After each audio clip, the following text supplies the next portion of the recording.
And my feeling is, and the feeling of many other people, is that the pressures of this world de-link us from higher levels of ourselves, and so we become dominated by this information above all else. And who's got control of this information? Our old friends who control the media, the education system, etc., etc. What I feel is happening, and crikey, is it obvious in the letters that I receive every day, is this process of change that's going on as we begin to go into this rebalancing beam of energy, is that this process of resynchronization among those who are open to it is creating the reconnection to oneness, as it's called.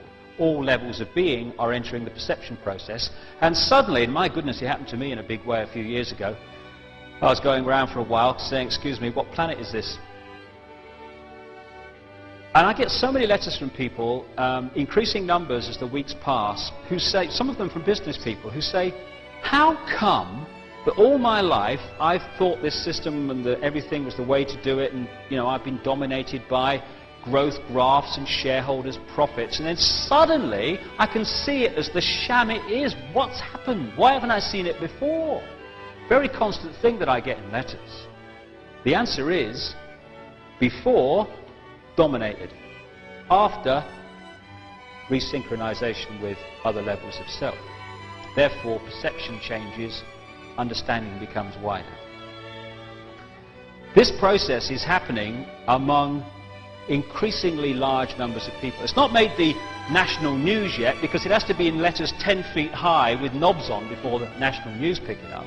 But it's growing and growing and growing outside the public arena all the time, and there'll be many people in this audience who will have gone through it, or are going through this process of reawakening and reevaluating our lives and our place in the world. And this resynchronization and this realization of the questions that need to be asked creates a freedom. Certainly has within me. I couldn't recommend it more. It's a freedom from caring less what people think about you, do about you, as long as you can justify what you're doing to yourself. It's a freedom that, to echo Martin Luther King, allows you to say that we are free at last, free at last. We've found the ultimate freedom. The freedom to think for ourselves and to live what we believe is right, and not have someone else impose their belief system upon us. It's a freedom that allows you to ignore the ridicule and condemnation and go beyond what is scientifically and politically acceptable, even if people in the short term find it funny. For goodness sake, it's what's politically and scientifically acceptable that is destroying the world. This freedom from thought control and behavior control through fear allows you to set agendas and not wait for agendas to become acceptable. Truth does not become truth only when it becomes acceptable. This world did not become round only at the point where it became acceptable to say it was round. It was always round, even back in the days when you were a loony if you said it was anything but flat. This is a time when we're coming together, both within ourselves and within the world. Coming together to remember who we are, why we're here. A time above all to spread peace and love across the planet in our own lives and out to everyone else. And I don't mean love in the sense that we've come to accept it on earth, which is about I love you if what you do is acceptable to me.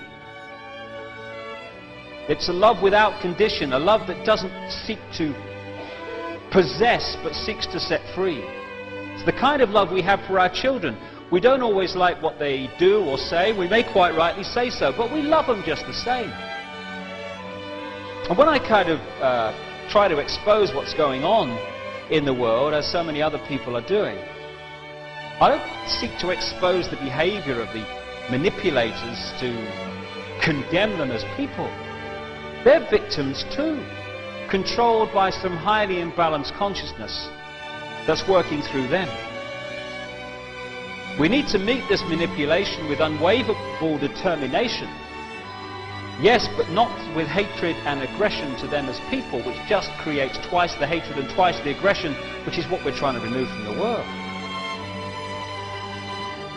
They may think they're in control, but they're not. They're just vehicles of a battle being played out on the levels of consciousness that's just reflecting itself in this physical world. We all have a big decision to make in the world today. Are we going to make a stand against this manipulation and dedicate the rest of this physical life, and it's only one of an infinite number we choose to have, to speed the emergence of love and freedom in this world? Or are we going to shrug our shoulders, have a good laugh, order another beer, switch over the TV channel, and allow ourselves to become another official microchip implanted robot? If we sit down or look the other way, that's what we're voting for, and more important, that's what we're condemning our children to also. As Edmund Burke said, all it takes for evil for triumph is for good people to do nothing. We are the generations today that are in a point of decision that can allow us to leave our children in nightmare, or be the first generations for goodness knows how long to leave our children a better world than the one we found. We need to open our hearts and our eyes. Through our hearts we can take the spiritual path, projecting love and harmony in the world, but through our eyes we need to be streetwise also to events unfolding around us. If we fuse the streetwise and the spiritual, then it will become an unstoppable tidal wave of change. A change that will reveal the truth about humanity, that we are not evil, we are not stupid, but we can appear to be both sometimes if we fall for the manipulation. And that's a very good point, a positive point that comes out of all this. I keep hearing when I've tried to say we need a better world, we need this, we need the other, we get this thing, you probably had it too, you'll never get past human nature, mate, that's the problem, not worth it. But hold on a minute, it's documented in very detailed terms how the two world wars in this century were engineered and manipulated into existence. And these other major wars in the world, that wasn't human nature, that was engineered, manipulated human nature. Human nature in its true form is very different to the one we are supposed to accept as the case. This assault on human freedom, such as the criminal justice bill in this country, is not only curbing freedom of those that it appears to be aimed at, people like the homeless and the travellers. It's part of a sequence to suppress all peaceful protest. If they'll take away the freedoms of travellers and the homeless, they'll take away freedoms of anyone when it suits the plan, even those in the leafy lanes of suburbia. As one victim of the Nazis said, first they came for the communists, and I did not speak out because I was not a communist. Then they came for the trade unionists, and I did not speak out because I was not a trade unionist. Then they came for me, and there was no one left to speak out for me. More than anything, I feel we need to let the divisions between us fall away. These phony wars and phony divisions that are created to divide us, because they're not real divisions, they've been manufactured on the classic principle of divide them and then you can rule them. The engineered wars and the divisions of race, of colour, of country, class, income bracket and all the others we constantly invent. The us and them is precisely the situation that the manipulators want right across society. If we're going to sort this out, the us and them must become we. After all, we're all aspects of the one consciousness. I am you, you are me, I am everyone, and everyone is me. The divisions are just a physical illusion as part of the experience. Those who manipulate are not invincible. The power is their secrecy and public apathy. The secrecy is now being unveiled and the game plan revealed. The public apathy is up to everyone to remove. As Gandhi said towards the end of British rule in India, although the British didn't realize it at the time, 100,000 Englishmen cannot control 300 million Indians if those Indians will not cooperate. And it's time, well past the time surely, when we cease to cooperate with the manipulation that is seeking to imprison us and more than ever imprison our children. And if there's one urgent message to get across to the people of the world today, it is open your eyes and get off your knees. We're on the threshold at this time of incomprehensible change.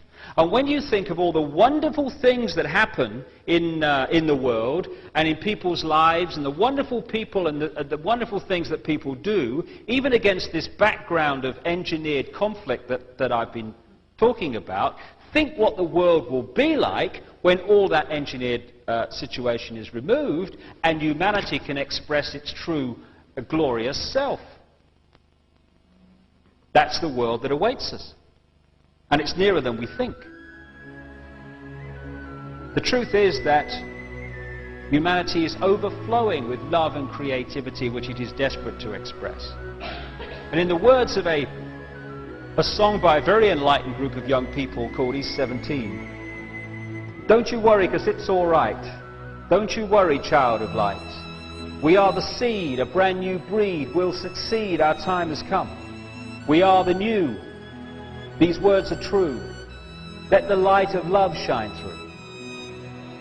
We shall love the earth and we shall love each other. We shall love those who hate us and we shall love those who love us. We shall not choose between them because all are one and one are all. And that's the truth that's re-emerging in the consciousness of increasing numbers of people on this planet today.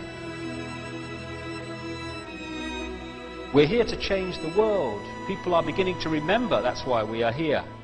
We chose to come and the time has come to do it.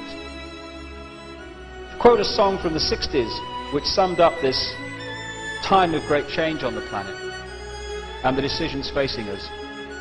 There's been a change in the wind and a split in the road.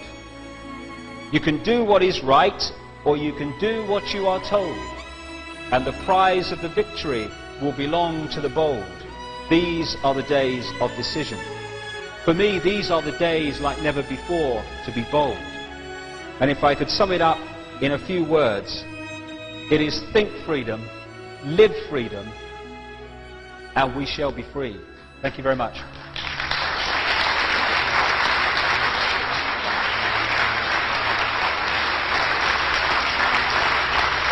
Thank you.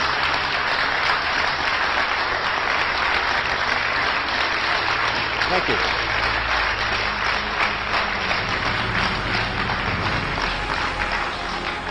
And that's what we're being offered the chance to do now, to turn the master key called becoming conscious that will bring an end to this. It's being given to us, we just need to take it. And to take it, we need to say enough. Enough of being enslaved by these people, enough of being enslaved by our manipulated ignorance, enough of being enslaved by the fear of being who we are.